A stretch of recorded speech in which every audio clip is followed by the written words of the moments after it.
Así es que ahí está. ¿Listos para la número 2, correcto? Listos para la número 2.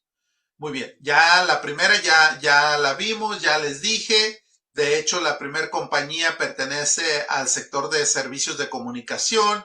Es una compañía que está en lo que es el advertising, o la propaganda. Así es cuando uno no sabe hablar inglés.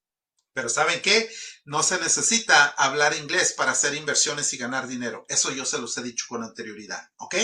Entonces yo lo practico.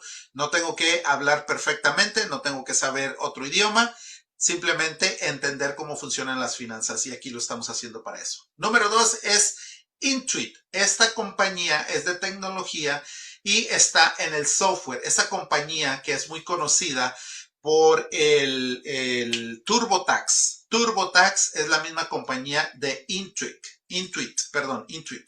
¿Ok? Su símbolo es INTU. Isla, naranja, Tomás y uva. Vamos a ver esa gráfica en el YouTube. Intuit, ¿ok?